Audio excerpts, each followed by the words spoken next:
Am I on? No. Is Mike on? No. Hello. Greetings and salutations.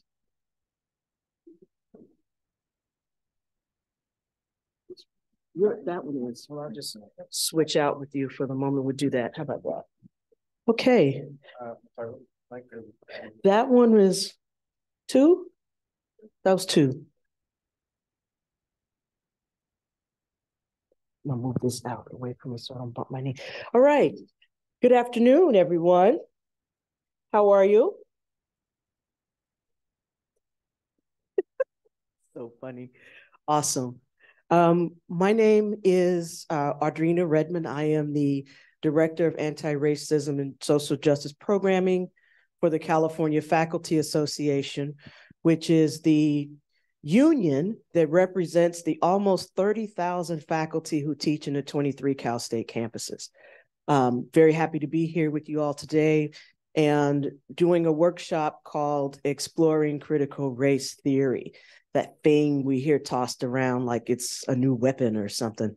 And so I'm going to let my co-facilitators introduce themselves, but first I'm going to describe myself properly, which is, for anyone in here who may be visually impaired, I am a short woman, sort of round, who identifies as African American. I am the shade of coffee with some cream and sugar. And I have salt and pepper hair, which is definitely trending more salt than pepper these days. So I hope that helps with the visual description. I'm going to let my co-facilitators introduce themselves. I'm going to go this way first. Hi, everybody. I'm Elizabeth Jackson. I'm a professor at Cal State Bakersfield. And so it's lovely to be on your campus today. Let me just say I'm 5'10". I think I might be shrinking because of my age, but I'm roughly 5'10", black and white hair. Today I'm wearing, like always, every day, sneakers. I don't care what occasion it is. Blue jeans, a nicely bright scarf, and a blazer. And I think that pretty much, and a black mask because I'm still very paranoid about, COVID. That's me. Good afternoon, folks. My name is Stephen Filling. I teach in the business college at Stanislaus State. I was trained as an accountant, and now I'm doing penance for that sin by teaching business ethics to people. I used to be 6'2", as my friend Elizabeth. I think I've shrunk a little bit since then. I am dressed in sort of business casual with a blue shirt and a blazer, but flip-flops because, after all, I have a problem with authority. So, over to you. Problem with authority makes one a good unionist, I think. And so we like to start our workshops with a couple of things. One of them is a land acknowledgement. Is there anyone here who identifies as Native or Indigenous and would like to lead us in a land acknowledgement? Is there anyone here who would like to lead us in a land acknowledgement that maybe you all do here at Sonoma State? Okay, no worries. You got it, Napoleon? All right. Our land, no, I don't have a copy. Thank you, Kayla.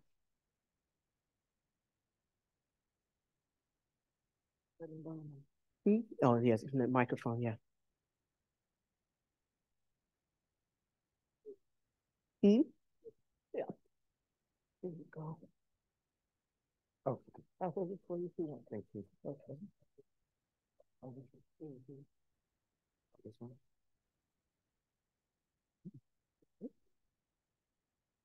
Oh, hold this.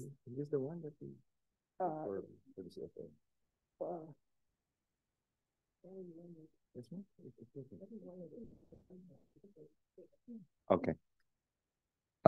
Long before California, Sonoma County, and Sonoma State University, the land around us was inhabited by indigenous peoples collectively known as the Coast Miwok and Southern Pomo. Now they are formally recognized as the Federated Indians of Greater Rancheria and chaired by Greg Saris, who also held the Greater Rancheria Endowed Chair at SSC. Sonoma State acknowledges in gratitude the Rancheria's ancestors for their stewardship of the land and all its resources, and thank the current membership for their partnership in a number of educational initiatives, including the Federated Indians of Greater Rancheria Learning Center at the Fairfield Osborne Preserve, located on Sonoma Mountain. As Professor Saris writes in his 2017 book, How a Mountain Was Made, it is said that Coyote was sitting atop Sonoma Mountain when he decided to create the world and people. But that is part of the big story of the mountain.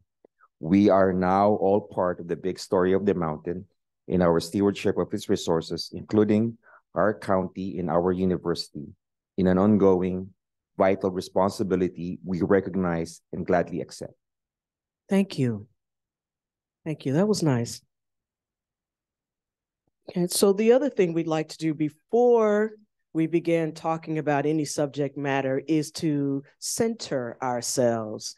And Liz is going to lead us in a centering practice so that we can all just get in here together because we were somewhere else before we came in here, right? All right. Well, if everyone will just kind of sit up straight in their chairs and kind of just take a deep breath or so. And then, of course, you can close your eyes if you'd like. And just kind of inhale in for maybe the count of 3. 1, 2, 3. And exhale out. 1, 2, 3. You can inhale in again. 1, 2, 3. And just remember that we're all very grateful to be here and understanding more about social justice amongst all of us. And that's the purpose of today. So be sure and exhale.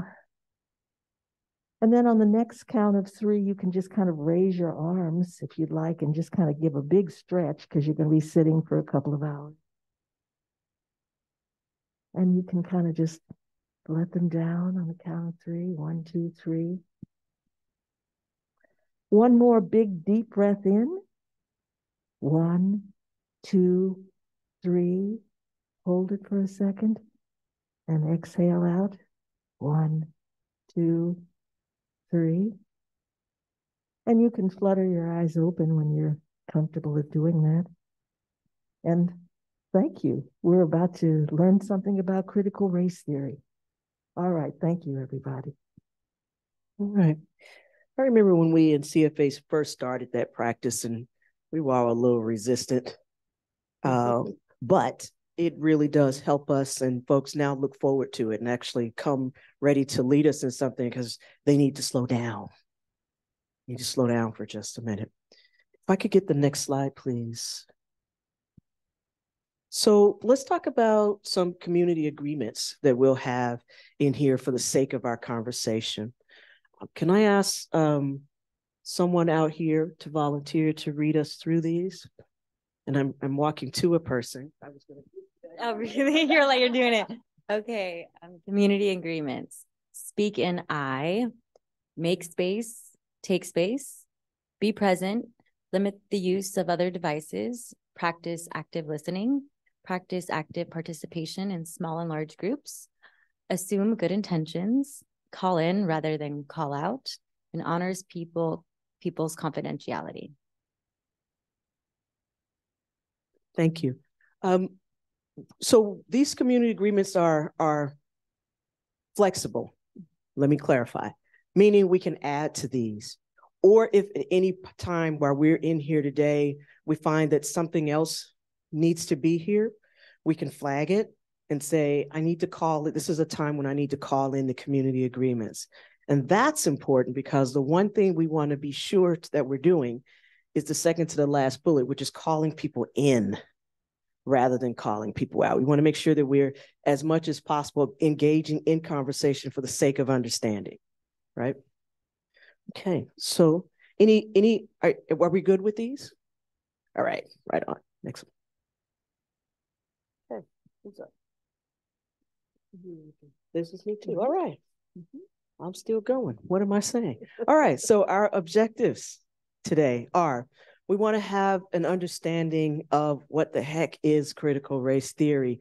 This thing that, how many of you had heard of critical race theory before 2 years ago? Yeah, I mean, it's kind of like, maybe, I don't know. I'm not sure. But some of you have been listening, hearing it for a while, so you don't count.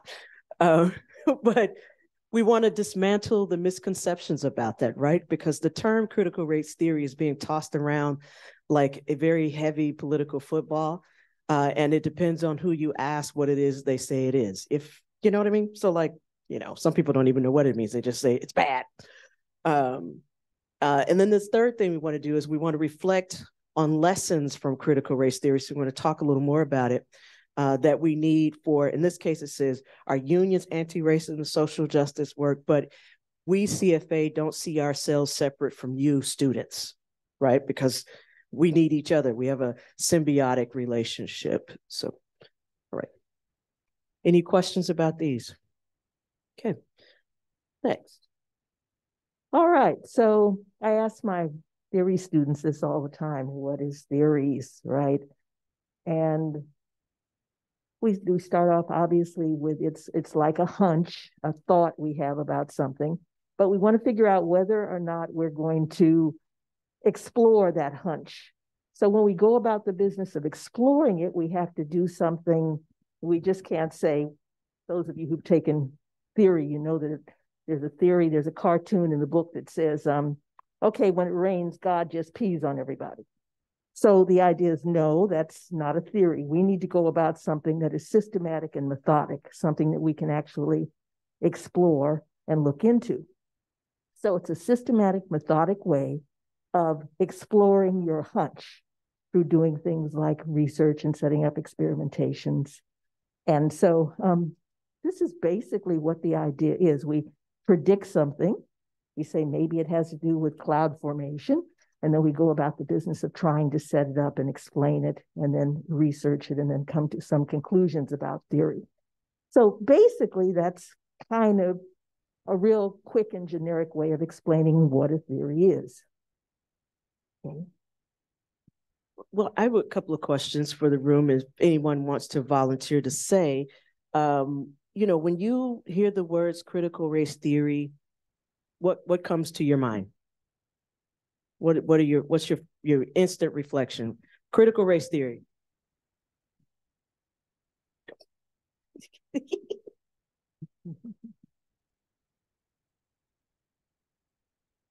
To be honest with you, the first thing that comes to mind for me when I hear critical race theory is parents fighting to get it taken out of school curriculums.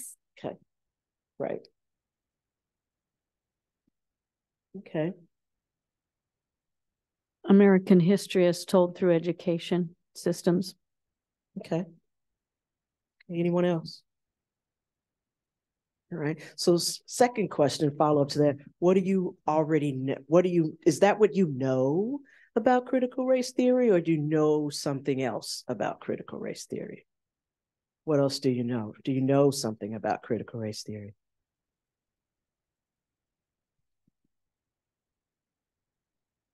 Well, it's something that I learned about in graduate school when I learned about critical criminology as a criminology law and society person. So it's all about talking about how resources are allocated and the intersections of race, class, gender, and other isms, and how those come together to shape public policy, for example. I think a key thing you said there is graduate school, because that's where this really lies, not in elementary school or preschool or any of those other places people are freaking out about. And law school. And yeah, your next one. Oh, okay. All right. Definition. So again, we have the definitions of what it is. So critical race theory, as we said, started off ultimately in law. And it was kind of, the founders were like Derek Bell and Crenshaw and Delgado. And so basically they were thinking about how they could explore race and understand that it has a lot of its roots and tenets in policies and in law. And there's an intersection with race and policies and law. So it examines all of these things primarily, and it also includes culture and media, and but it places race right primarily smack dab in the middle of everything. And again, it's not a situation whereby people point to you and say, you, young lady, you're a racist. It's not about that. It's really about looking at the systemic orientation of what critical race theory is, based in law, policies, and the tenets that follow that make race and the inequitable application therein of those laws go forward. So we have a quick video, the first video. We have a quick video just to sort of, in Kimberly Crenshaw's own words, in some way we would say that Kimberly Crenshaw is the mother of the theory, whereas Derek Bell would be the forefather of the theory. So, even though you have not probably heard of critical race theory until last year, although it's been around for 30 years, you practice critical race theory every day if you're a person of color. You practice critical race theory every time you know and act on your recognition that this is not a colorblind world. You practice critical race theory every time you see the police sirens in your rearview mirror and you put your hands in the 10 and 2 o'clock position. You're practicing critical race theory. Every time we give our children the talk, and we must, we are practicing critical race theory. Every time we try to refinance our home and we realize that we need to take our Black pictures down and our Black art off the wall and bring some white people in to sell that for us, we are practicing critical race theory. The time you're sitting in that meeting and you say something and it goes over like a lead balloon, and the white guy next to you says the same thing 5 minutes later, and it's like that's the best thing they've ever heard, and you go, you are practicing critical race theory. So the point is that these are the lived realities that we have used to survive in a world that was not made along the myth of equality and colorblindness. It was made, and it is still a society it's a post-slave society. It's not the same as a society that never has had slavery. It's not the same as a society that didn't have a Supreme Court that said Black people will never be part of this republic because they were enslavable people. That was once part of the law. So critical race theory is basically a way of saying, yes, the collapse of white supremacy was one step in a long journey. And that journey is one that each generation has to take using the wisdom that has been passed down to us. So whenever you recognize that what the other side is trying to say is that your race consciousness comes against color blindness, they're basically calling you a critical race theorist. And at this point, you should say, yes, I am, because that's how we survived. And that is how this democracy is going to survive. We cannot survive thinking that the attack on democracy and the attack on anti-racism are separate things. They are one and the same right now. And to save one, we have to save the other.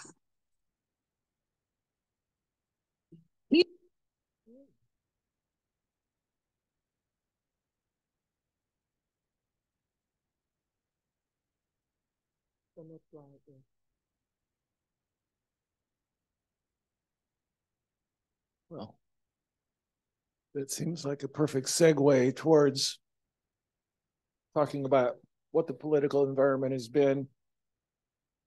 What criticisms do you hear about critical race theory? What do people say that's wrong with it?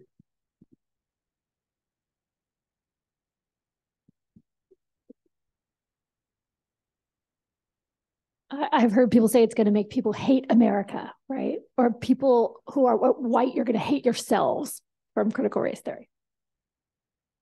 Okay, so I guess you could say that's sort of a pessimistic thing. What else have people heard about critical race theory from those politicians who tell you it's a bad thing?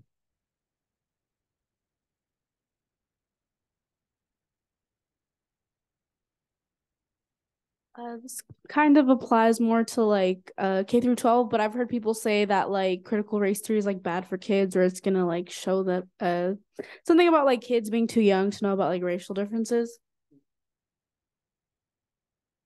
You know, while Stephen is walking, I whenever I hear people say that, when I think, yeah, but a brown kid or a black kid in a classroom full of white people, you already know, right? You're already knowing that. So if that brown kid or black kid is not too young to know, why is your kid? Why are white kids too young to know, right? It's just the way we don't want to deal with it. But Other thoughts? Oh, please. Thank you. I guess it's like similar to what these two ladies said, but what I've heard is specifically white children are the parents of white children don't want them to be so aware of these things, so they won't in turn like cause self-hate to them and things like that. That's what I've heard in context. Thank you. Anyone else?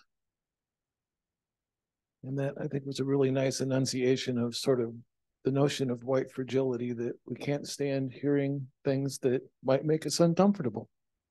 Would you flip to the next slide, please?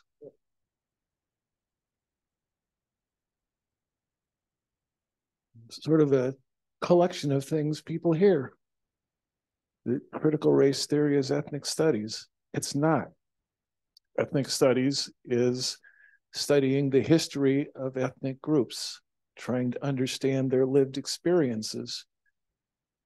Critical race theory might rely on those experiences, but it's not the same thing as studying that history. We're also told that students might be harmed by exposure to these ideas. That's always kind of perplexed me, because I hear that from some of my colleagues at times, and we're in the business of exposing people to ideas. In fact, the patron saint of higher education, John Dewey, says that education is what happens when people get uncomfortable, and people get uncomfortable when they're exposed to new ideas. They say it's anti-patriotic. It will make people dislike our country, as if acknowledging where things came from is going to somehow make us uncomfortable. Well, maybe we should be a little uncomfortable. And finally, I think a harmonic that runs through a lot of that, the notion that it's really pessimistic. It takes a dark view of things. And I think one of the comparators I've heard is, well, okay, so practice of medicine doesn't actually focus on what's right with people for the most part. It focuses on disease and what's wrong with them.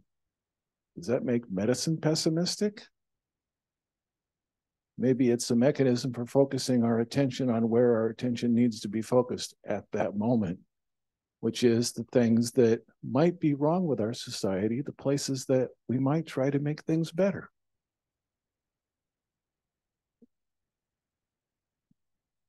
okay, so you know, where does this thing come from? Elizabeth talked a little bit about it already, but to be more specific, critical race theory, you know, it came out of university settings, surprise, and it came out of students who were frustrated with the system, right? It is a child, you might say it's a child of the civil rights movement. It's a child of the Black Power movement, you might say, because it came out of students like Kimberly Crenshaw, and there's some other names mentioned over here, a list of folks, and Mari Matsuda, particularly I want to point out, of these folks being students at Harvard and saying,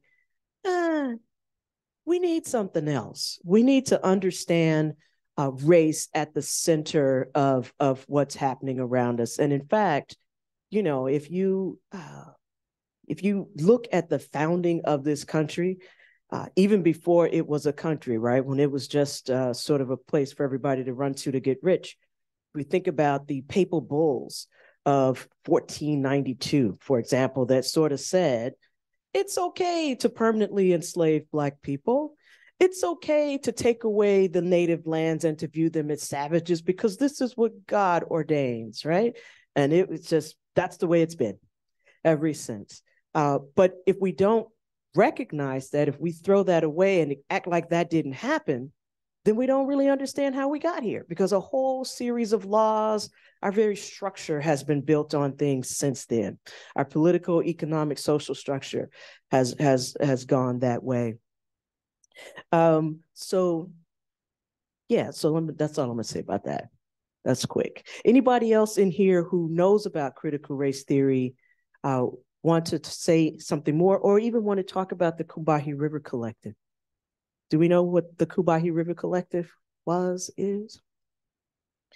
The Combahee River Collective they built on, actually these things were being born at around the same time. I would say that. I'm looking at Caitlin, the attorney over here. Yeah. These things were being born around the same time.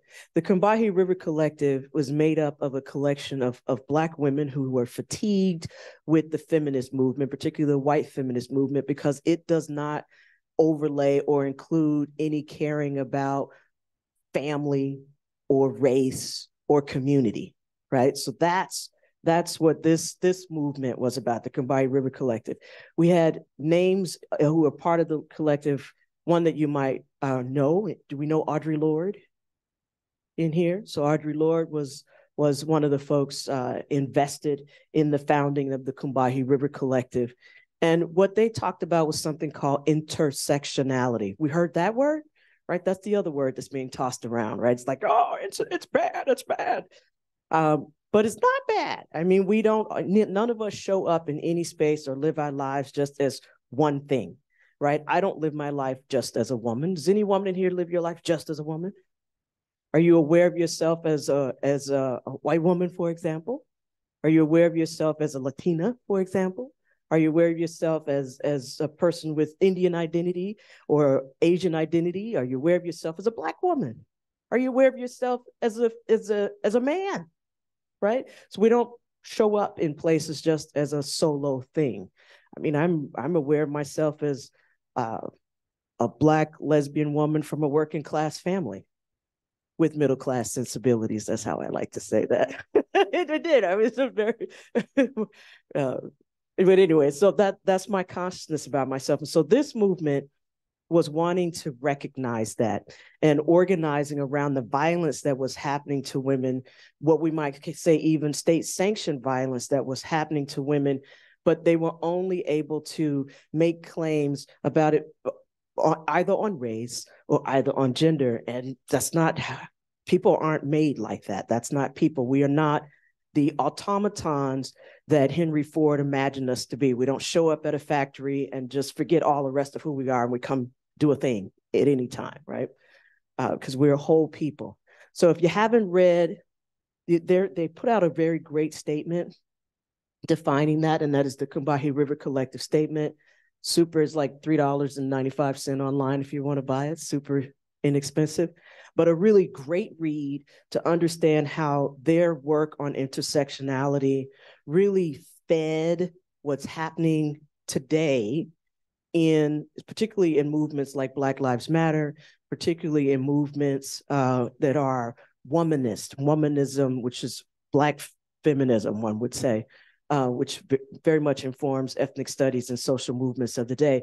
I would say read How We Get Free, or look up some videos of Keeanga-Yamahtta Taylor, who is a very engaging speaker.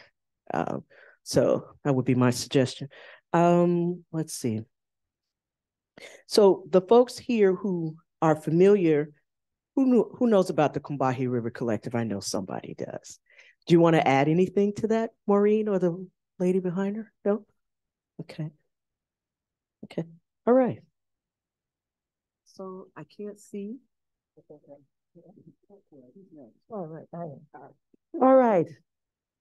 I think many people in this room can relate to this. But sometimes you walk around and you realize that the whole world somehow has to do with the color that you are, the race that you have somehow inherited. And you walk around and you say, did you see what just happened to me? This is what you want to say to the world. I'm walking, you know, somebody in the bank gets special something and I'm behind him, but I don't get the same thing. Or I want to rent an apartment, somebody in front of me who's not me gets it, I don't, whatever it might be. And you walk around and you say, did anybody else see this? You're thinking in your head, right? Well, what critical race theory is, and the purpose of it is to central everything on race, to make you understand that there's no escaping the ways in which this society deals with race. And it informs everything. It informs education, it informs research, it informs social justice, it informs media, it informs social work, it informs psychology. I can just go on and on and on about all the things that race impacts. Here's a quick personal anecdote. I used to be a clinical psychologist back in the old days, 10,000 years ago, when I first started out. And I recognized that this one size fits all, I was in Chicago, in the deep, deep ghetto, if you want to call it ghetto, on the west side. And I would see my clients and I would say, wait a minute now, what are you doing back in here? I done cured you yesterday, you back in the door today. And what I realized is one size of treatment did not fit all. Why? Because that treatment did not deal with the specifics of Black people. And I got out of psychology because I couldn't stand the recidivism. So I'm just saying that this thing impacts everything that we do.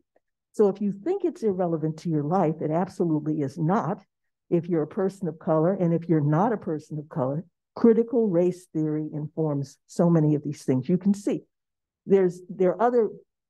it continues to grow, and it hasn't even reached its full potential yet in terms of all the things it really can do. And you see the intersection here. It's also has to do with gender, ethnicity, sexuality, all these things intertwined in terms of basically talking about critical race theory. It is critical, and we have to think about it in that way. Can we, next slide, please? All right, so I think we understand in terms of media and popular culture. We're always talking about this. Thank God we got, again, the first Asian woman to finally get an Academy Award. We've been talking about this and talking about this across. This is part of critical race theory. Why have Asians heretofore been invisible in terms of media and television, right? So all of these things help to inform us. Now, you see that this has been very expansive, thank God. So critical race theory is not just exclusively about Black people anymore. You see that it's expansive in terms of everything: critical race feminism, Latin critical race, Asian American, Indian American, queer crit, and all of these other aspects that it now informs. So always think about it in terms of it being applicable to you, no matter what color you are, whether you're a person of color, whether you're an ally of a person of color, whether you're simply an educator or somebody walking around in the world. It's applicable to every single person in this room. Again, it keeps growing. And for those of you that are visual learners, a diagram that sort of lays out the genealogy of critical race theory, starting, as I said earlier, at the top, ethnic studies, the histories, the lived experiences of people of color, filtering through cultural nationalism, filtering through Marxism, through neo-Marxism, through colonialism. We start to see critical race theory take shape. And from that critical race theory comes, as my colleague was mentioning, Asian critical theory, FemCrit, Latino, Latina critical, subsets of that. I'm wondering, does this help make critical race theory a little bit clearer? Has this provided you with some further information or left you at about the same space? Yeah, I do see some heads nodding, so I'm hoping that what we've said so far starts to make sense. I will share an example with you from my own discipline, that of accounting, where it sort of impinges with law because sometimes those attorneys think they can do tax returns, even though accountants know that's troublesome. One of the realities of our world is that people of color tend to not own their homes. And for lots of folks, the story for that is, well, they haven't husbanded their resources and bought those homes. A critical race theory lens on that might suggest we look at places like Baltimore, where there's a really marvelous study about the use of red zoning that effectively prevented people of low income, AKA people of color, from actually buying houses. And we know from looking at tax returns that houses are indeed most families' major asset. So if you're prevented from having that asset, you don't develop the assets, your descendants don't have the money to actually buy homes. That's one of the aspects of our society that critical race theory might point out. Is it pessimistic? Well, I guess. Is it an accurate description? I think so. And I'm not sure that should make us feel bad. So hopefully that makes things a little clearer about the purpose of critical race theory. All right. Well, that example I gave back a little while ago when you walk through the world and you realize that almost everything has to do with the color of your skin and how your hair looks and all that. Well, for a Black person, a brown person, an Asian person, a Native person, we understand that this is the day-to-day reality, right? Racism is not an atypical situation when it comes to us. It's every doggone damn day. Hopefully you meditate, you run, you pray, you do something to extricate yourself from all that nastiness. But the bottom line is race is with us every day. All right, so that's the first tenet. Or your gender. Well, all of those things, right? All the intersectional things that have to do with that. It's not atypical. It's up in your face, and you have to deal with all those sometimes very negative consequences of it being up in your face. The second tenet is something called, is that me? Okay, yeah, the second, oh, I'm still on the first one. Did race, no, go back one. Oh, okay, I see. You're going to have the second slide say more about the first notion that racism is ordinary. Well, until we get to that, I'm going to go to the second slide. I'm going to go to the second thing. Interest convergence. Oh, I'm sorry. I have questions to ask you. Okay, let me put my glasses on and see my questions. All right. And of course, my questions are not here. So let me ask. Yeah. Okay. So just, so most people of color believe that the world contains much more racism than white people do. What accounts for this difference? Can anybody think of what might account for this difference?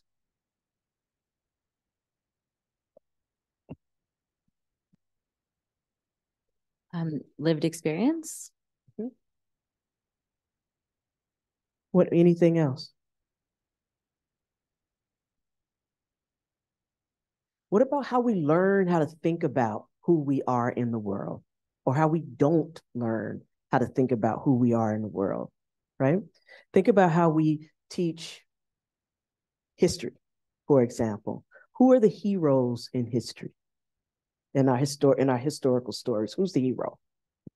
Who, when you watch movies, who's the person that always rides in and saves the day? On the white horse, yeah. So anything else anyone can think of? So the question again is, and I got to put my glasses on because this is really tiny over here, is most people of color believe that the world contains much more racism than white folks do. What accounts for this difference? He's bringing you the mic. So. Well, I think social psychology has also given us evidence that suggests that, it's a psychological defense mechanism. A lot of white people, maybe they don't want to acknowledge that this exists, even if they know this, because it's threatening psychologically. Can you say more about the psychological threat? Like, what is that? What's the psychological threat? That one's group, I'm thinking about in-group, out-group dynamics. Can you tell I'm a social psychologist, even though I'm in the criminology and criminal justice studies department, that your in-group, in this case, if you're a white person, that was responsible for harm and maybe continuing to be responsible for harm, not necessarily in the direct sense, like not being slave owners today, but in the sense of not recognizing the harms, not recognizing the distinction between, disparate intended, disparate impact. Sorry to get a little legal there, but so that makes people, there's an entire field that suggests that if you feel, for example, people who identify with victims may blame the victims because they don't want to think they could be a victim. It's like, oh, okay, that person who was sexually assaulted, that would never happen to me because I would never do that thing, blame the victim. So I think that's part of it related to that. Yeah, just kind of piggyback to what you said as well. I learned in my social psychology class that it's almost like it's easier for a white person to deny the factor of racism existing to protect themselves and their group. So I just kind of wanted to piggyback on that too. I might have gotten a little lost there a minute ago, but basically it's a white supremacist design culture, and somebody who identifies white like me with privilege doesn't have to look at it, and I don't bump into it the same way. So I have that privilege, if you will, of not noticing. I just want to share a little story. So in my where I live in Long Beach, and I am active in Long Beach. And I remember I was at a community meeting. Maybe this was about 6 years ago or something. And an older white lady was regular at the meeting. It was a coalition meeting of folks. And she was in the habit of wearing a Black Lives Matter button. And she came in this day and she was disturbed because she's like said, I have to share, I had a dawning moment yesterday. And so of course, your elders speak and we want to know, well, what dawned on you? And she said, I've always supported social justice causes, and I definitely support what Black Lives Matter is about and what it stands for. And I think, state-sanctioned violence is wrong, police killings is wrong. She said, but I've always been able to just ignore it if I chose to. But yesterday, I had on my button and I got verbally assaulted by people in the store, asking me, why are you wearing that button? You don't have to wear that. You shouldn't be wearing that button. And she said, at first she was taken aback. And then she said, and for the first time in my life, I just really stood up for my principles. And I just really told people what I thought and why I was wearing the button. She said, so now I will never take it off. Right. And that was such a wonderful moment for me, because it was for her, this lady was in her, well, she's now in her 80s, but at the time she was in her mid 70s. Right. But she's finding that strength to say, I am putting on a cloak that doesn't belong to me because I know, but because I know that people who have this cloak, because it belongs, have to fight all the time, and I'm going to stand in co-conspiratorship with them. I'm consciously choosing to do that, which I think that's a fantastic moment, but that's exactly what scares people, right? Because you have to adjust your reality to be aware of other people's reality.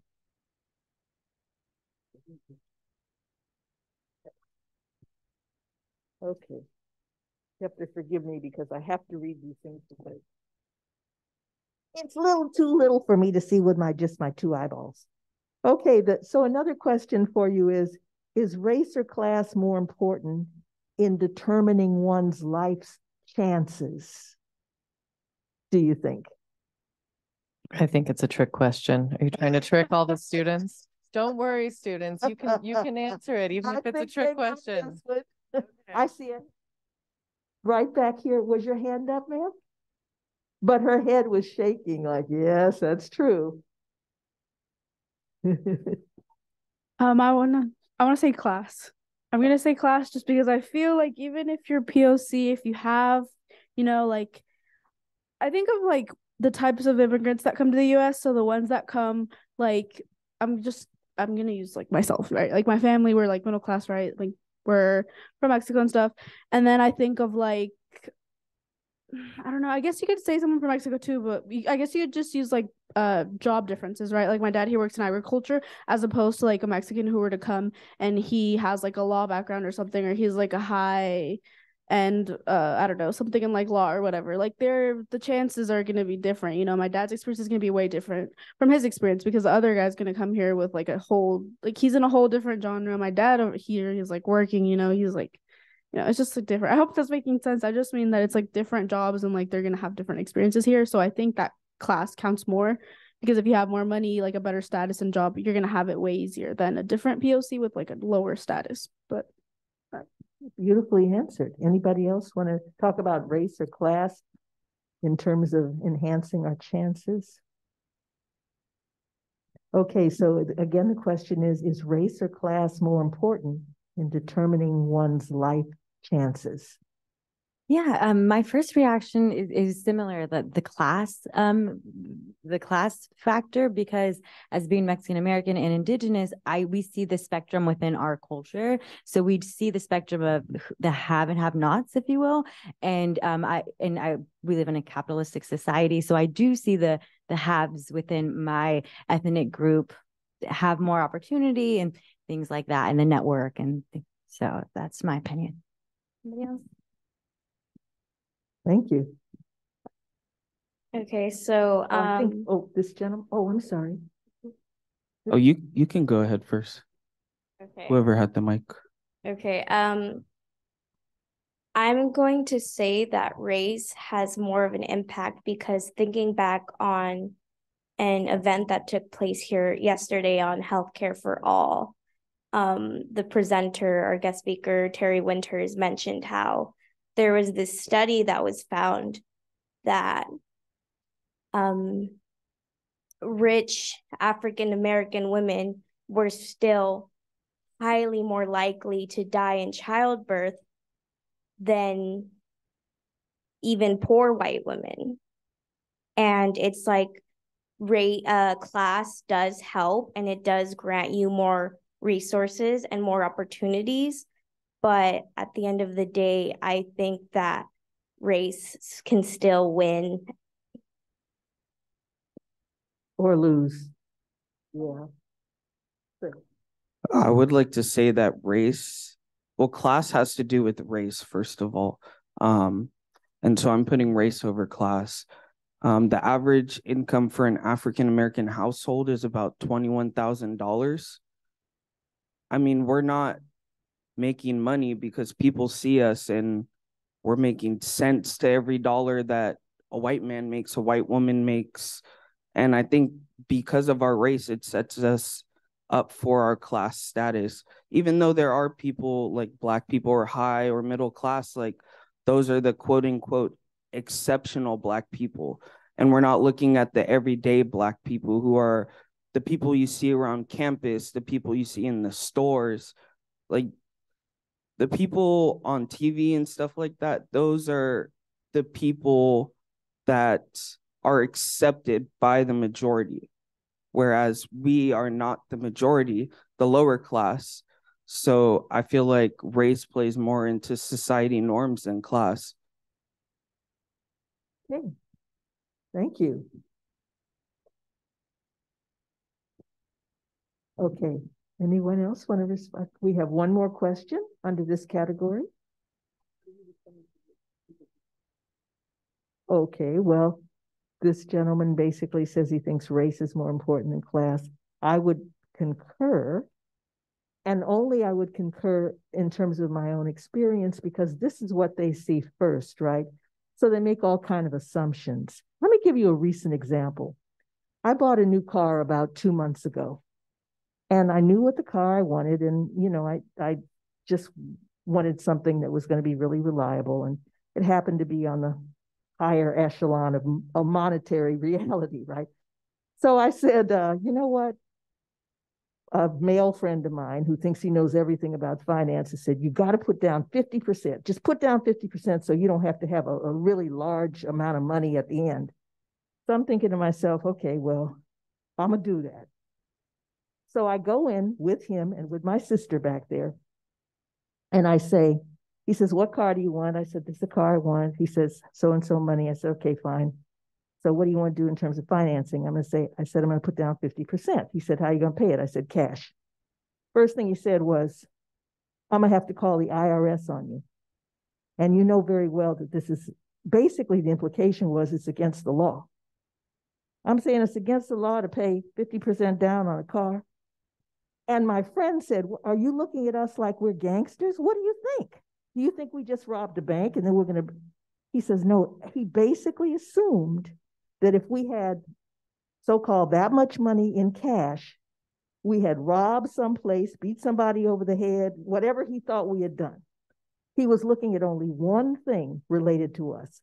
All three people that walk into this particular place, we were all Black folks. Now, my guess is that anybody else who had walked in would have been no problem. They would have made the transaction, right? So he says, do you mind if I ask, what is your profession? You know, I should have said, but I didn't. I was polite. I said, well, I'm a professor, and my friend here is a professor, and my sister here has been teaching for 42 years. Can we please make this transaction happen? And then he told me about his children and all this. So that they were also at Berkeley and all this kind of stuff. So I'm saying the very first thing they saw was my color. And therefore they assumed that they had to go and talk to the authorities about us walking in with cash in our pockets. So I hear what you're saying. You can still have the money, but boo, if you got the wrong color, it's going to be some hard situations going on. So I hear you right away. I hear you. But there's no way we can disguise who we are, right? That's why we have to get into how we can deal with it. I want to address the class. That's a constant argument, whether it's class or whether it's race. And I'll say it like I have this conversation with a friend of mine often, who is a communist. And you know, we go on, and I say, well, I could be, and I would consider myself a middle-class person, right? However, I do not consider myself safe from the experiences of people who look like me and might live in the quote unquote hood. Because at any point, anyone in a position of authority who is of another race could deny me my rights as an American citizen, or could mistreat me. And what recourse would I have, right? What in that moment? Am I that I own a house or that I own a car or that I might have cash in my pocket means nothing in that moment, because I'm being judged by the first thing people see, which is that I'm a Black person. I mean, let's think about, do any of you remember when Henry Louis Gates went out of town? He's a historian, right? Well-known, super accomplished historian. If you watched, what's that TV show? Roots, Finding My Roots on, right? Henry Louis Gates. He goes out of town, lives in a very nice neighborhood. He comes home to his front door, and his neighbor, who knows him, calls the cops. He gets arrested at his front door. Mm-hmm. What about the man who was in his driveway, and forgive me, I cannot remember his name right now, in his driveway washing his car? And neighbor called the police on him. The police came and beat him up in his driveway. And that's important because owning a house supposedly is moving you toward this idea of middle class. It gives you ownership in the American dream. So while yes, we like there are our income level, our class status does afford us certain liberties. It affords us access. It gives us opportunity to have experiences that others may not have. All of that is true. However, all of those things could be nullified by someone who doesn't care and is in a position of authority to treat you in a certain way. And that could be, I mean, it happens to rich people in their neighborhoods all the time, especially people of color who move into mostly white communities. They get harassed by the local police department until somebody tells them, these people are okay, right? Or they realize, oh, you do actually live here, right? So just think about that your class is no security from your race or your gender for that matter, or your sexuality for that matter. Okay, one more question related to this notion that racism is ordinary. Is racism essentially a cognitive error in our little psyches? Is it a product of ignorance or a lack of experience? And so correctable through teaching and learning, do you think? I'm wacky up here. Hi, I taught high school for over 43 years, and it's definitely knowledge is power. I work with Blacks, my own race, Hispanics, a few whites, Samoans, a few Asians. And as they get knowledge of cultural issues, historical issues, they become more aware. And there's more unity involved with the group because they're aware of others' needs, others' expectations, as well as others' challenges in society. So I definitely believe education is the key. Yes, you can be educated and still be treated with negative looks, thoughts, and behaviors by others, but it elevates your thinking that you know because of racism that you're better than what people perceive you to be. And you continue to carry that air about you, and you're knowledgeable and you know you can meet any challenge. So I'm strongly for education and exposure. My goal to those kids were exposure and enrichment is everything, whether you do it internally by reading a book at home, or whether you go on field trips, or whether you interact with a person of a different culture that you never interacted with before. All those things break barriers. But a lot of people have fear of the other. Ooh, they like to elevate athletes, and then athletes go do something wrong, and then they're marked for life. So yes, education helps elevate everybody's knowledge and regard for one another if they're open enough to accept it. And everything has to be based on reality. I taught history. That's why I say history excludes a whole lot of stuff, things my history teacher didn't teach me. And I'm a history teacher. So yes, it does make a difference as far as, that's my perspective. I think it does. Thank you. I think this is another one that's kind of the trick question where you're asking, I thought the last question, the answer was intersectionalism, right? Or intersectionality. And I think this one is the classic lawyer answer for me is it depends, right? You're talking about interpersonal acts and critical race theory. I think the structure is more about institutions, entities, right? These ideas that are white normative or white supremacist of religious construct, legal constructs, quote, science, quote, neutrality, right? And those ideas take a lot more than interpersonal actions and behaviors or education to undo. So if you're talking about racism on a kind of critical race theory level with what Audrina mentioned earlier with state violence, right? If you're talking about the idea of Black Lives Matter fighting systemic state violence, interpersonal education isn't enough. It's looking at, or what you were talking about with redlining and housing, right? Okay, is federal policy on loans versus the individual actor at the bank or the individual person you're experiencing at the car dealership more about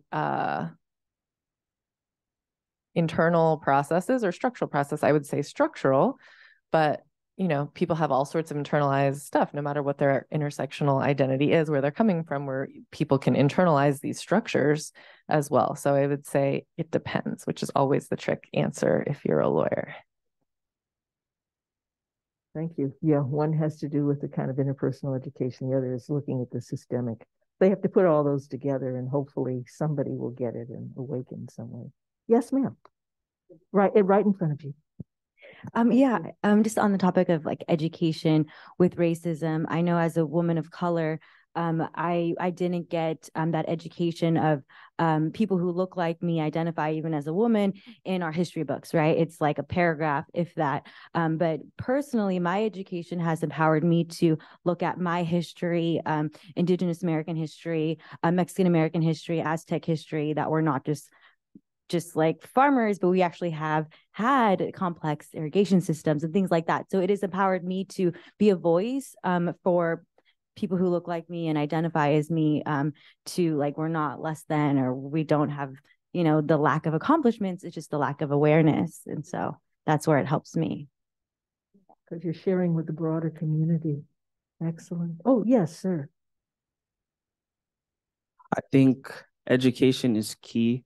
I'm a Black kid from the suburbs, so I was one of like 4 Black kids in my school. My little brother's going through the same thing.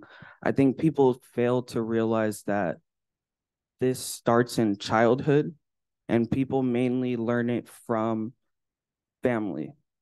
I mean, my brother is 10 and all the kids in his class are calling him the N-word. They didn't learn that from just pulling it out their butts, you know? They're learning this from other places. And I think education is key, like putting critical race theory in, maybe not to the extent we're talking about, but putting some kind of critical race theory in schools is what we need to do to help prevent that, because there's no reason that a child should be getting called the N-word by his peers, and they're learning it from somewhere. So it's like, we need to start somewhere in schools and reaching out to families and stuff like that. I think education is really key right now. And I think critical race theory is the answer to all of this. And I'm sorry, I forgot. And as Caitlin said, there has to be a kind of marrying between, one is kind of on the interpersonal level, so a person can develop empathy to even be able to relate to the so-called other, right? And then when they have maybe that awareness, then the overarching idea would be systemically, how does this affect everybody? So then it works in 2 ways. But let me ask you a question, if you don't mind me follow up. So you know that your little brother is going through this. How do you kind of help him with the information that you've gleaned from the university and life? How do you kind of help him get through that? I've had various talks with him. And it always starts with, and I hate that this is something that we as Black people have to go through as a child, but it always starts with, you're only going to be seen by your skin color. And we've tried to push back on the school district. I mean, we're trying to do like everything we can, and there's nothing. And I feel bad because I have to tell my little brother, like, you're not the only one who had to go through this, and they will silence us. They don't want us to speak out, especially when we're the minority. So I tell him, I said, you need to keep speaking up, make it a problem in school. And I've told my mom too, like, you need to make it a problem, because this is not something that just happens to one kid. This has happened to all of my family. I have 7 siblings. This happened to all of us. So it starts with conversations like that. Like, I think the first time I had this conversation was with my first little brother, and he was in 3rd grade. And I had to be like, look, you're Black. There's nothing you can do about it. And you unfortunately have a target on your head, not just walking around in society, but in school, wherever you go, your skin color. And it kind of sucks to have to tell a kid that, like, you need to watch out for what you do. You need to look how you talk to people. As a kid, you shouldn't have to, you're a kid, you say stupid stuff. But as a little Black kid, like, I had to tell them, like, you need to watch out for the things you do. And it shouldn't be like that. But I told them, like, that's the harsh reality of everything. Like, all you can do is bring this stuff up to school. And if the school's not doing anything, then we need to bring it up to the school district. If the school district's not doing anything, we need to go to the news, do something. Like, it's just hard to have these conversations with 5-year-olds, 10-year-olds, because how do you explain to them to an extent that they're going to understand, besides the fact that my skin color is different than everybody else, and I'm going to get treated differently than everybody else. I mean, that's all I can really talk to them about, that they'll understand, really. Well, first of all, thank you so much. Thank you for having that discussion with your siblings. But I also see you took it from an interpersonal, this is our reality, to an examination of the system, right? Because you said then we have to go to school. If we don't go to school, we have to go to someplace larger. So it sounds as though with the information that you have thus far, that you're doing a very good job. I know we don't have a whole lot of time, but I'm going to ask you just one quick question answered in one sentence. Who gave you the talk?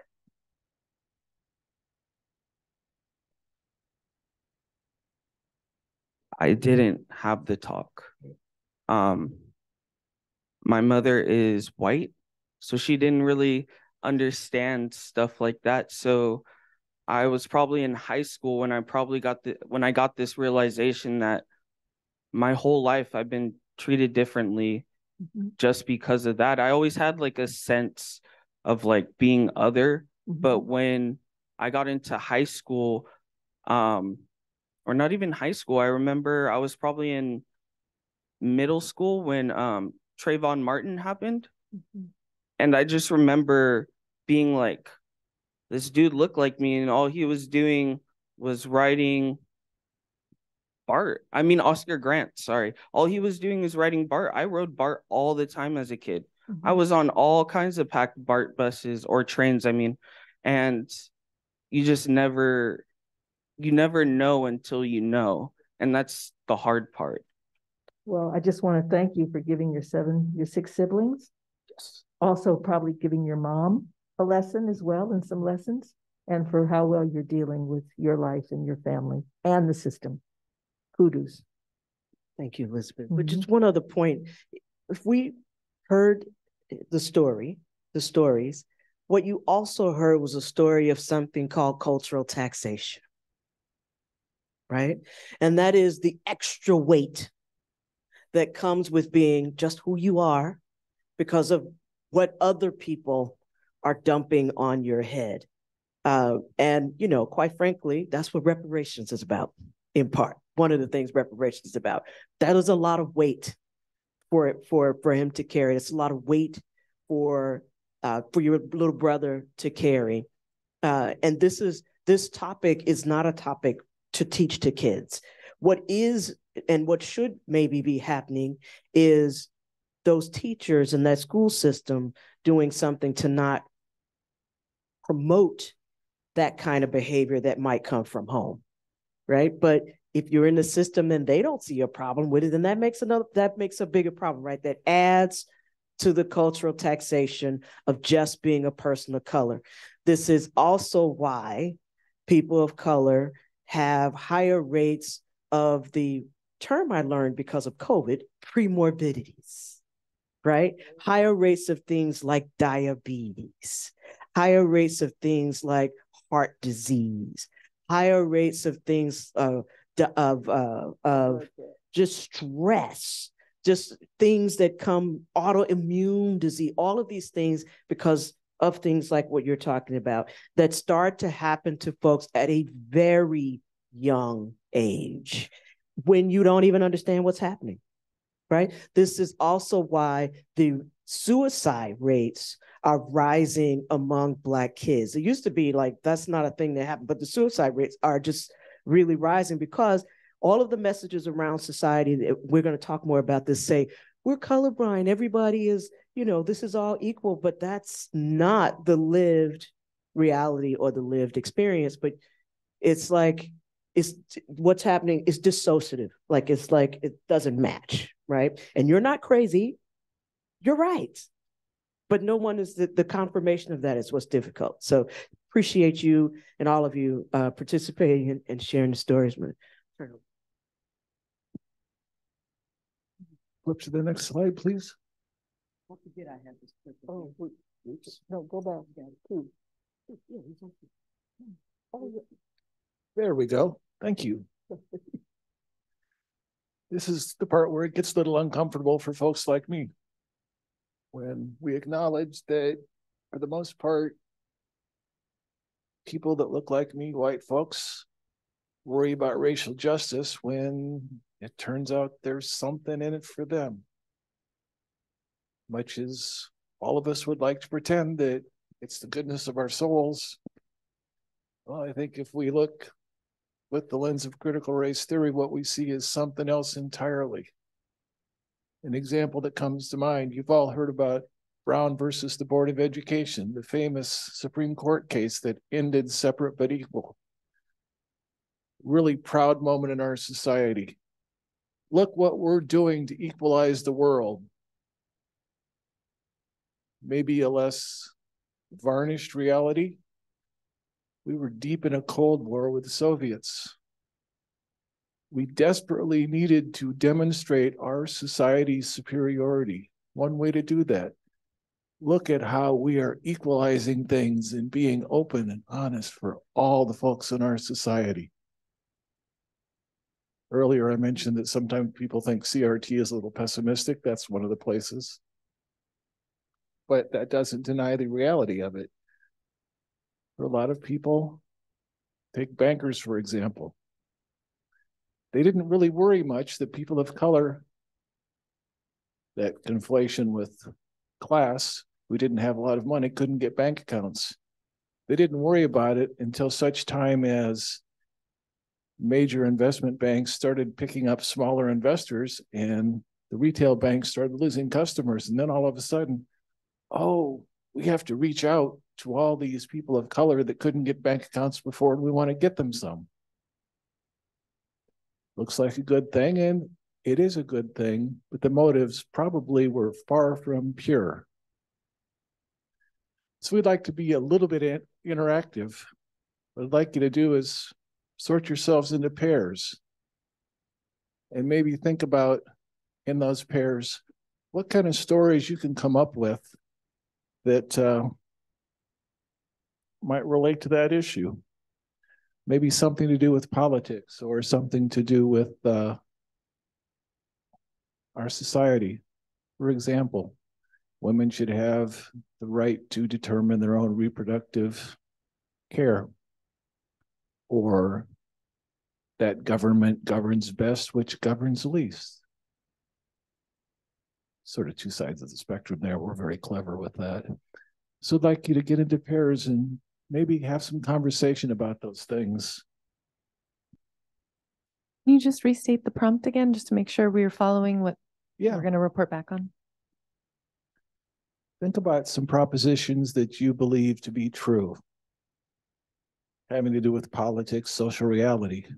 Women should have the right to determine their own reproductive health care, as an example. Another example would be the best government is the one that governs the least. If you happen to believe that, and share with your partner about that, think about how those propositions might serve white people. And we'll give you, say, what, 5 minutes? Okay, 5 minutes to talk in pairs, and then we'll have a little bit of reporting out. Okay, you guys, to help, just really quickly, I want to give you a story that Derek Bell, one of the founders of these things, actually talked about. Can I do that? Oh, okay. So here's an idea of interest convergence or material determinism. He came up with a scenario. Suppose all the aliens out there look down on the United States of America and say, "Ooh, those would be tasty treats. I think we'd like to consume them. We can put them as an entree or something, as a dessert on our tables." So they come down to the United States and they say, "Hey, we want all the people of color because we realize they're going to be delicious." And the white folks say, "Oh, no, no, no, no, we can't give you our Black folks. We can't give you our people of color. That would be unethical." But the aliens say, "Number one, suppose we wipe out your entire national debt. Suppose we make everything sustainable 100%. Suppose that you never have to worry about energy and energy challenges again as long as this planet is in existence." And the white folks think for a minute and they say, "Take them all. Take them all. They benefit. We are not the ones who benefit." So it depends if it's a materially based determinism, right, or it's an interest conversion. Okay? Now, go. Ears up and think about situations like that.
It's going good though, huh?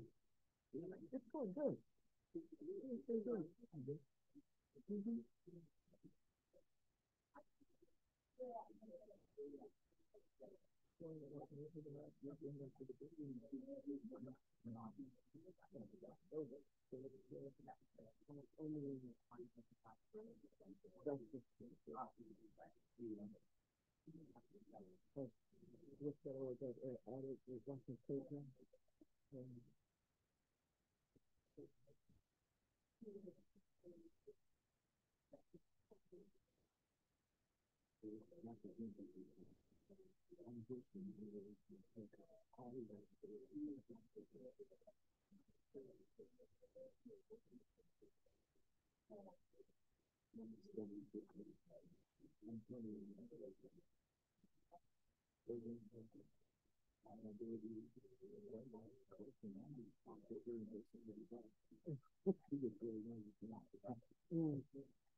Could I ask you to wrap up in the next minute or so?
Okay, folks, could I ask you to return to the larger group, please?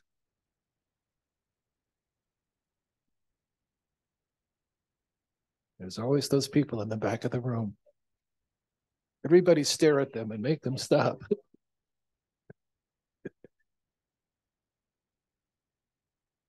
Yeah, well. No, we're not there. Okay. So, anyone care to share out about their conversations? We see you and can volunteer you. Just say. Well, we can go back to the people that were having such an enlightening conversation they couldn't stop. Would you share a little bit? Yeah, we each had some personal experiences with recognizing that definition up there, for me anyway.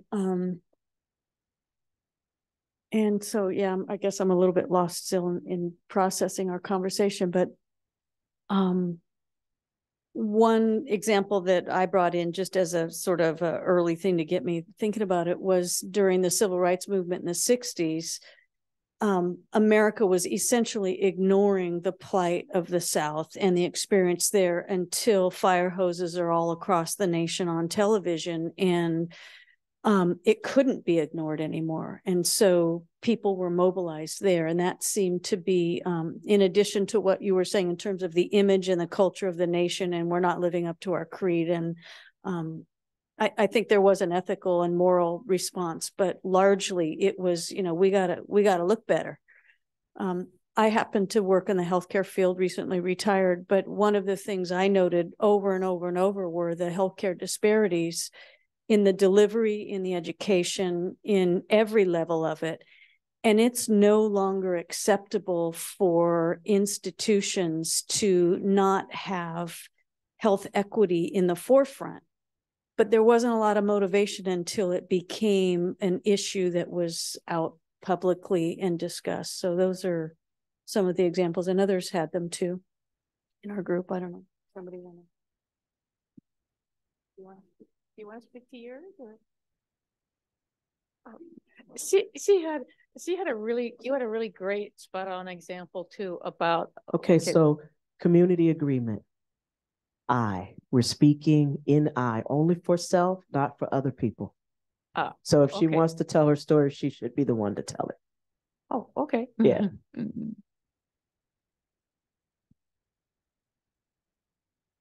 I spoke about the fact that I work for a bank and I see the institutional racism that plays in the company. So they advocate a lot for diverse community and engagement. But an example that I saw within the institution was the fact that there are documents that are still not in Spanish. So a lot of the Hispanic people who come in and apply for home loans and auto loans don't even know what they're signing. They don't know the interest rate that they will be getting. So I don't understand how they could promote diversity and community when they're not actually practicing it within like documents and like barely like we accepted people with ITINs to apply for home loans, but they also need to have residencies. And that doesn't really make sense because I don't know, that's kind of what I talked about within my group. Like I do see it at work with the people that I work with. There's only a couple white people that work in our bank. Everyone else is Hispanic. And the way that we're treated from white to Black people, and it's just when you work in a bank and you're working with people who have a lot of money who are white, it's complicated. As in racist, as in capitalist, because that's the interest, right? Everybody's making money. You don't have to understand what you're signing for me to make money, right?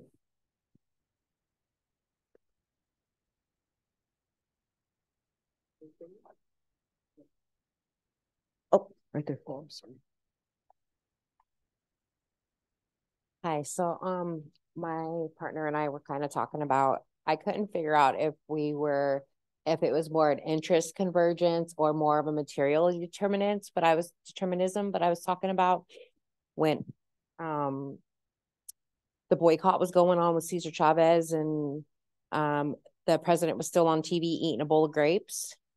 I don't know where that would fall in, but that kind of came to mind, like they were still being benefited even though the Hispanics were fighting for their rights. And it was called an election. Yeah, I want to win, right? I'm going to bring us, I want to give us a current example. What happened in May of 2020? Does anybody remember what happened in May of 2020? That's right. We like to call it the summer of George Floyd. We watched a man being murdered for 9 minutes and some seconds, murdered right in front of us, anybody who watched the video. Personally, I have given up. That's trauma porn, right? The way they show it to you over and over again. I don't watch the videos anymore. I'll read the story, I'll listen to a news story, but I cannot take in those videos. It's too much. But what happened in 2021? In 2022, what happened? Was that last year? Okay, that happened. You had your, what were you going to say? Yeah. The insurrection, Trump's insurrection. That happened too. That happened too. In my head, my way of what happened is those officers were convicted. What also happened was America had like a coming to Jesus moment about racism. And all of a sudden, all these companies wanted to start doing Black owned items in their stores or so on and such forth. Here we go, right? That's interest convergence. It's in our best interest to do this so we can quail this, so we can stop all this noise. So in my head, there are two other things that happened. One was those officers whose names I also do not name their names because I don't want to breathe life into them, right? But those officers were convicted. The main one definitely was convicted. He was a sacrifice because once that happened, everybody said, okay, we can stop talking about this because we did the right thing. We got rid of the bad apple, but we didn't fix the system. Not this slide. We didn't fix the system, but our interests converged and we made everybody feel like we did something. The other thing that happened was COVID. Huge distraction. I mean, it was real. It's a real thing. It still is, right? But a giant distraction to dealing with race. Because the minute it became known that the people most affected by COVID were Black or brown, people with those premorbidities, right? Nobody gave two poots. All of a sudden, folks are protesting to not wear a mask, even though it's a public health crisis, right? That one is an example of our interests not converging, but showing us the divide, right? Even though it should have been, if we'd had more responsible government, it should have been an example where our interests did converge, because that's public health, right?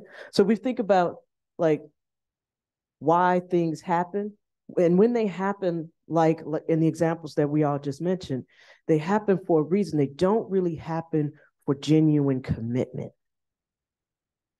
If somebody's ever called you and said, oh, can you come help me? You know, and you really don't want to, and you say, all right. And then you get there and your whole attitude about a thing is, all right. Now, that's different from, I can't wait to do this. I'm enthused, I'm excited. So a lot of these decisions we talk about have been, all right, because I have to, but I'm not really committed to it. Why we keep having the fight, why we keep talking about things like critical race theory, why we all need to know what it is so when we can check ourselves in times, because we know. Okay, now next slide. You didn't want to say anything else? So, God, we've been talking a lot about race. Who's Black, who's white, the critical race theory, recognizing that reality as part of our social, political, economic systems, right? But race is not real. It's not a real thing, right? My blood type probably matches somebody's blood type in here. If you're in need of blood and I go lay down or sit down or whatever we do these days and throw my arm out there and they, vampire me and give it to you, it helps you. Why? Because we're just people. We're human beings. So race is not a real thing. It's also mobile, right? So who is white, particularly is mobile in the definition of who is white. is not that mobile for other people. That you just is. You are. Can I get someone to read this top left for me? Yes, this applies to my family actually.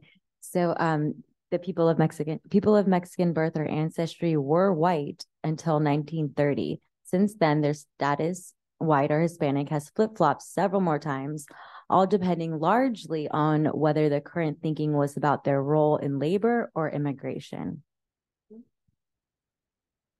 Someone the second, the top right.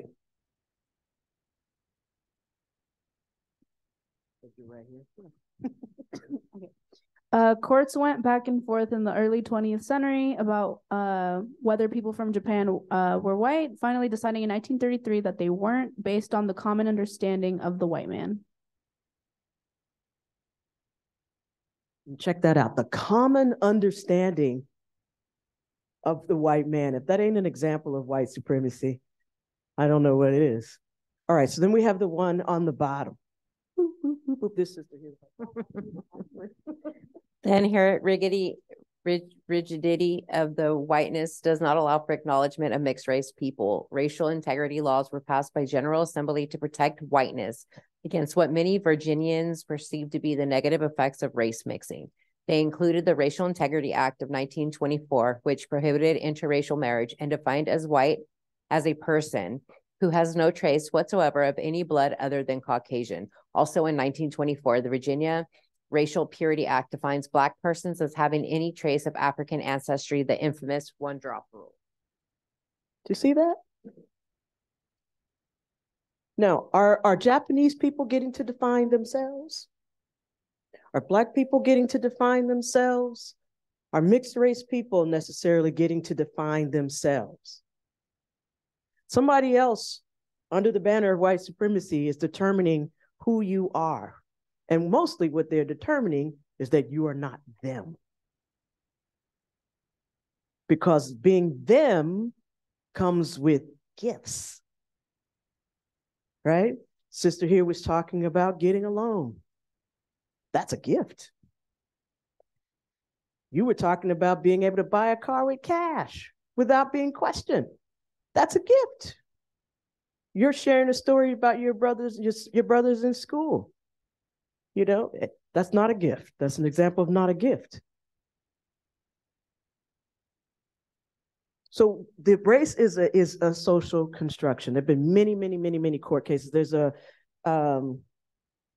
book by, if anybody cares to read it, Ian Haney Lopez, called White by Law. You can find it online. There's a nice PDF of a couple of chapters that are really succinct that explain everything. The book by White by Law, which gives a whole history of the court arguments trying to define who the heck is white. Nobody's fighting about who's Black. Nobody's fighting about who's Mexican or Latino. We're all people who have been fighting for the identity of whiteness, to be identified as white, because white comes with gifts. People of color have a thing called, in our community, where everybody has it, colorism, right? Certainly among Black folks, it's a quiet as kept, but folks like to try to marry lighter. So your kids will be lighter. So there'll be less influence. So there'll be less racism against them because they'll look more like the other folks, right? Did anybody go see the speaker last night? Should see Ijeoma Odo. Yeah, so that's one of the things she acknowledged colorism, right? That it might come with privileges, but then you still have the one drop rule. You're still not us because you're not pure. Now, though, these laws are not necessarily followed anymore, wink, wink, but they're still there. They're still there. Okay, next.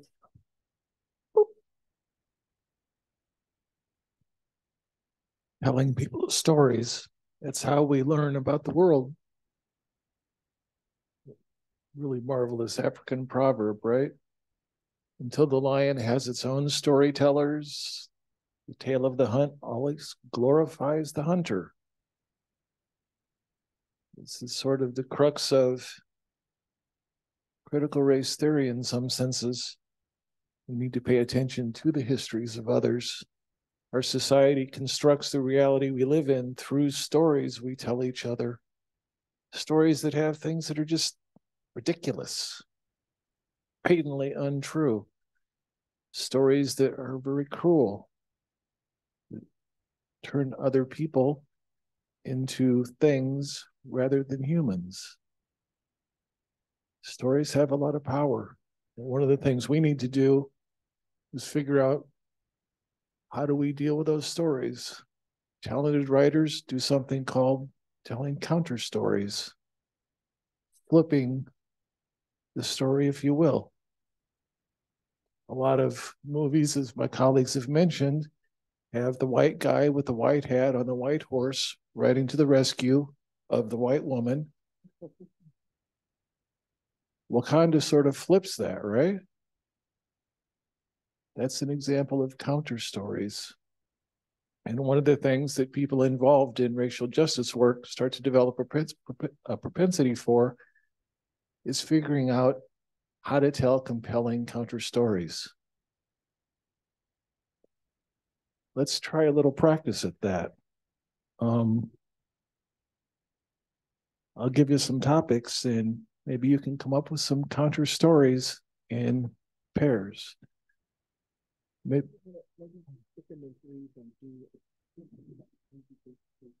Okay.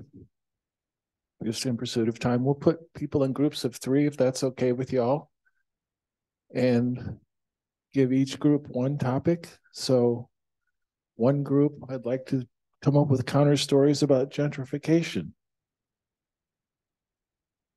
Another group, come up with counter stories about riots. The third group, come up with counter stories about war and conflicts. And the fourth group, come up with a counter story about Thanksgiving,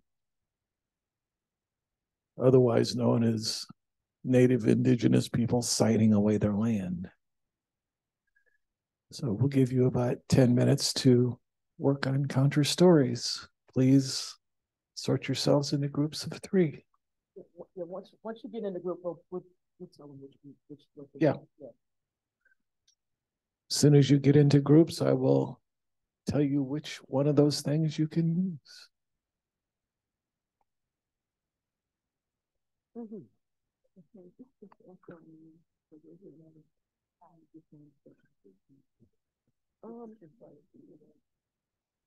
You can be a group of 4. So y'all can create a story about gentrification. And Maureen, how about if your group talks about war and conflict? And this group, how about a counter story about riots?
This is what I love about CFA.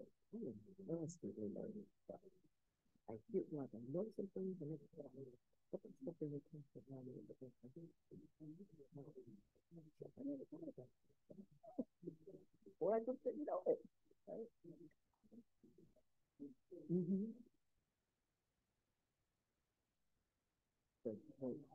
But yeah, I'm glad you can everything's fast done. It's also good when you volunteer. That's good. Thank you.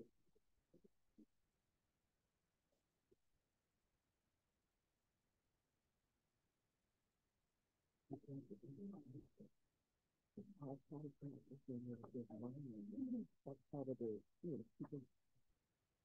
start raising the practice.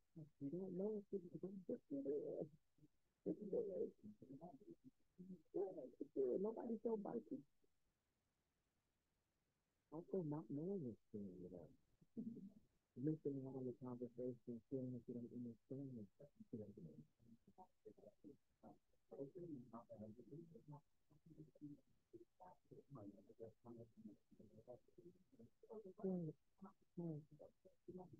I personally don't like this. Really with knowing what I said to myself. Or that I was talking about somewhere about some kind of thing. Exactly.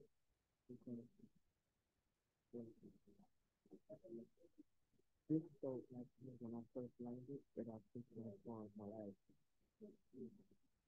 I have really made it this thing. I didn't know that it was like that experience. But it was just something I was like, yeah, right? But this part of the story. Where is coming from?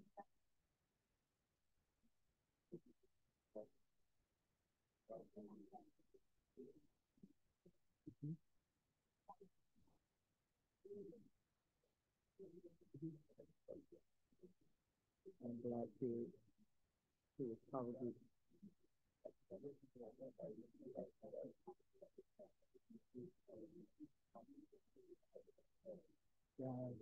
yeah.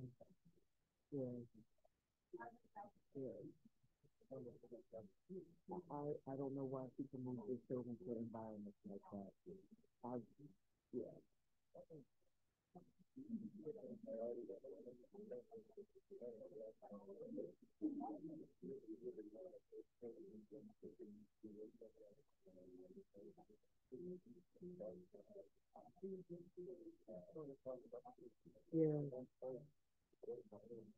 Yeah. Yeah. If you can never run away from, you can't run away from that. Nobody else will let you. But you're in a weaker position to keep it. But I can't explain. You're the other.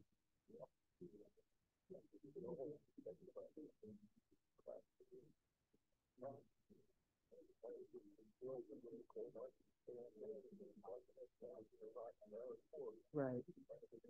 Right. That's right. That's right. That's right. It looks like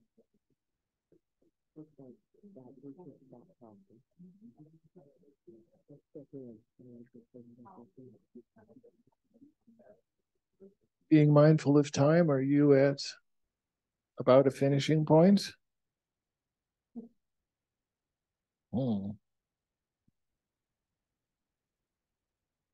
Y'all have some thoughts on counter stories?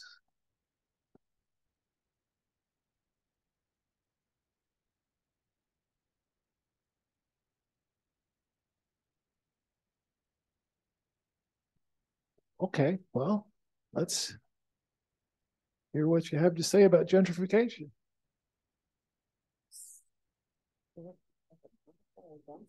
Mm-hmm. I'm sorry, that's the example. Okay. So you're not ready with y'all are not ready with the counter story. The counter story is justification. Is it like if people is it like if people see like gentrification a positive way and then we find the negative way, like that's really terrifying. Well, I mean, I wouldn't, positive and negative is one way to look at it. Okay. So let's say I support gentrification. Okay. So you don't. Why don't you support gentrification? Okay. Or why wouldn't you? That's the counter story. Okay. So for one of the counter stories that I mentioned is I'm from LA and there's a lot of gentrification right now going on, and how there are many developers coming into LA and trying to buy out a lot of low-income housing. And a lot of these low-income families are unable to pay rent or pay for the property. So they're kind of like forcing them out in a way and moving them more into not the best neighborhoods in LA, which is really bad, like because of the lack of resources and everything. But other people are saying like, oh, it's so good because businesses are going up, everything is going up, but businesses, mom and pop shops are going out of business. Like the businesses that are going up are probably like Starbucks and like mainstream businesses. So that's what I was thinking about. That's the counter story. That is the counter story. Our group had war, and the counter stories we talked about were, war is often caused by the desire for more land, more economic resources, all that stuff. So just the idea of abundance, that would be the counter story, that if we allocated resources more equitably and thought about ourselves as a worldwide community, there wouldn't be this need for war, right? That abundance is there, and we don't need to, have like, I mean, we were talking a little bit about Ukraine, right? And that is an interesting, like, modern story on war, because there is an entity that is like, warmongering there, that is a little, people are supporting the underdog, so to speak, right? But there's still killing, there's still violence, right? But that war is a very uniting factor for many countries, right? It brings people together in ways that they might not otherwise be united. We saw that after 9/11, right? That we were divided, and people were like, "Let's go to war." That will unite us as a country. So, unity, peace. And abundance, thinking of just about abundance and sharing. Great time.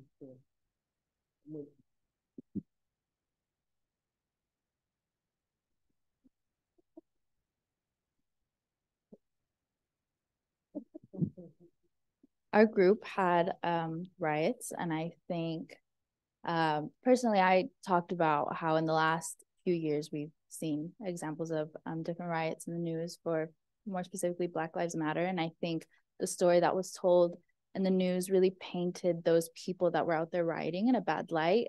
They really focused on, the damages that were left behind and things like that. But I think like the counter story is that really is what happens when you ignore those issues, like the people in power, when you ignore, the everything else that they're trying to do to be heard.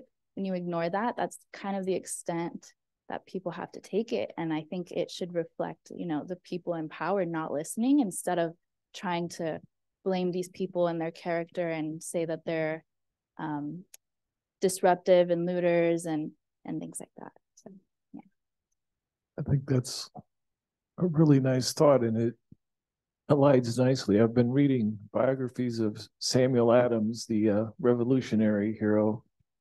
And the story we get about him, the story I was taught in the 60s, I suspect you were taught as well, about all these incredibly patriotic people creating this new country based on freedom and democracy and yada, yada, blah, blah, blah. If you go back and read what went on there in a less perspective tome, what you might find out is they were rioters. They threw rocks at people's windows. They ravaged people's houses. They behaved far worse than BLM people ever have. Counter stories matter, right?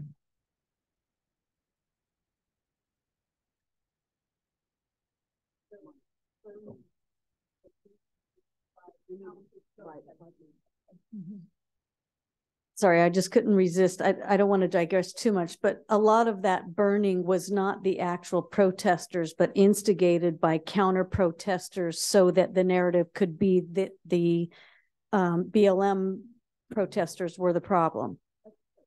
Yeah. So I'm telling you, now I got to do it. So I love the word uprisings, right? That's the essence of what you were describing, uprisings, uprisings against injustice.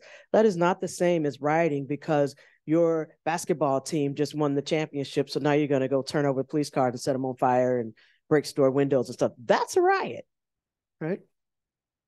And maybe a final counter story about Thanksgiving. That The counter story is there's this group of white people stranded on a foreign land, freezing, starving, and the natives decide, hey, let's give them a hand, let's give them a meal. A really different thing from the picture that we all grew up with, and maybe, again, a little more accurate. The power of stories. If you tell the story, you determine who the heroes and who the evil people are. Yeah. Okay, almost there, folks. So 10 at 5. 10 at 5.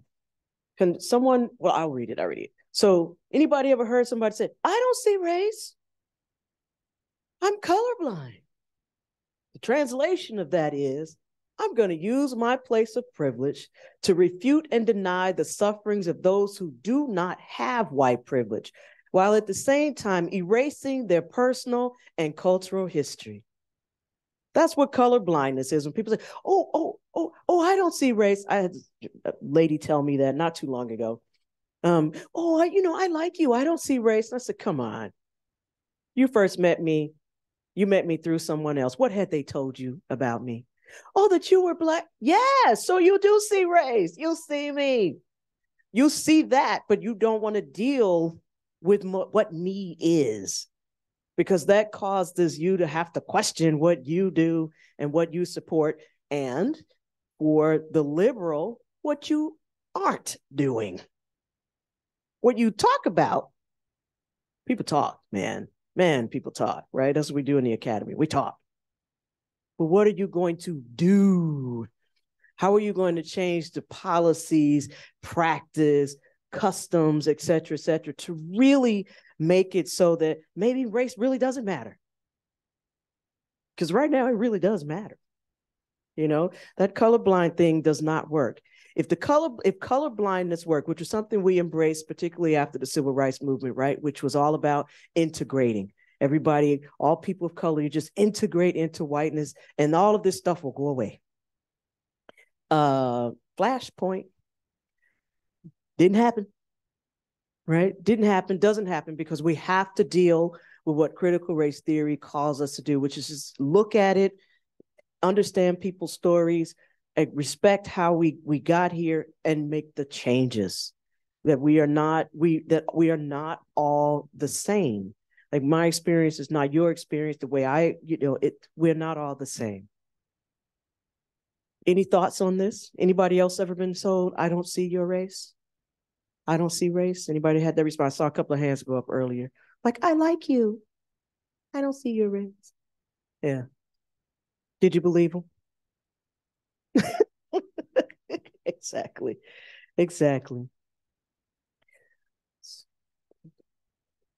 Yeah. So we're gonna skip that. So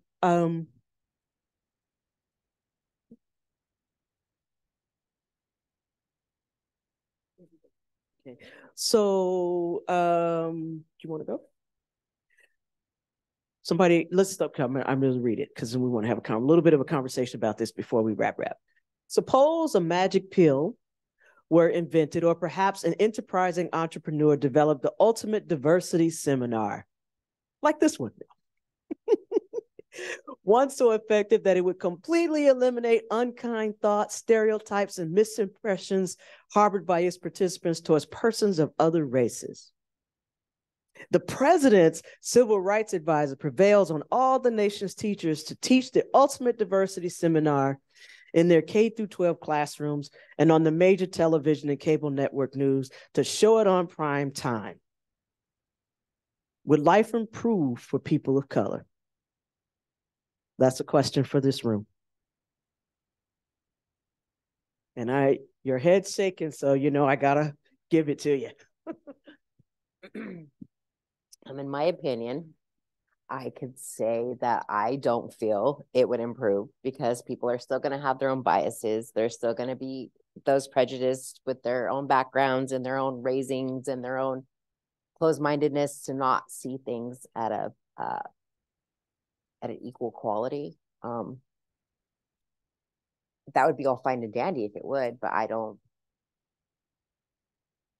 Yeah, you don't see it happening. I mean, I think of this as being like a very on the level of personal, right? Like unkind thoughts and stereotypes and misimpressions. And I think what critical race theory teaches us is like these are systemic issues, right? So it's much bigger than how we treat each other as individuals at the very personal one-on-one level, but how systems, housing systems, legal systems, healthcare systems, education systems are dealing with equity within there. And that, my friends, is a period. Because that's what we want you to leave this room understanding, that this is systemic change. It calls for us in the places that we are to not accept what we see, to be conscious of ourselves, and to always be questioning, how do we make the change that we want to make? And some of that is policies and practices, but it's really understanding that it's a big picture. That is a huge picture. And quite frankly, if you think it's overwhelming, it's why a lot of people don't act. It's like the problem is gigantic. If we think about the experiment known as America, that's really been in place since Columbus discovered America, that's a long time. That's a lot of policies and practices and understanding ways to unravel. But the world isn't ending. It hasn't ended. We have lots more time. We can start now remaking something else. So we're required to be futurist and thinking about what that thing is, what that next things look like. Just like this got built, other things can be built. I'm gonna pass it to you for your thoughts. All right, just as I kind of implied in the beginning, race impacts everything, everyone in this room. And one of the things that I want you to kind of take from critical race theory, again, is not to turn your head away. And obviously, nobody in this room turns their head away because everybody is seated in this room, right? But when it is broached, when somebody talks to you about race, when they make snide remarks, or when they say certain things about things that may sound, we used to say politically incorrect. They probably are still politically incorrect, although for some people it's status quo these days. You need to be able to hearken back to, well, maybe you don't feel that way personally, but this is something that impacts an entire system, all of our lives. And maybe there's a different way to think about it. So I want to just say congratulations to everybody in this room who showed up today and who is really thinking about this. If you happen to find yourself in Florida, one never knows. You may be able to whisper into the governor's ear. Don't laugh. Let me tell you, I have a student who is the personal assistant to Eric Swalwell. I think this is relevant. And so she's in DC, but she takes my class remotely. So I said, oh, tell him I love him. My sister loves him. We all love him. There's some things we need to change and think about. And since you're in DC, have you had the opportunity to go to the African American Museum? So she said, no, Dr. Jackson, I haven't. So I ran down. I said, oh, it's wonderful, blah, blah, blah, blah. So 2 weeks later, she tells everybody in the class, I have something exciting to tell you guys. I went to the African American Museum and my boss went with me. And we spent the whole day. Now, we're talking about systemic stuff. We talked about all this. All this stuff has a way of filtering down to him. He heard her and he responded in that way. So I'm saying, whomever you have the opportunity to talk through this with, don't underestimate anybody with whom you may be talking to or having experiences with, whether it's your little baby brother, whether it's 6 of your siblings, whether it's your professor who still may not be aware. All of you guys are aware. You have the seed, the grain, you have the interest, you have the curiosity. Thank you for that interest and curiosity. Please take it forward. Thank you guys so much.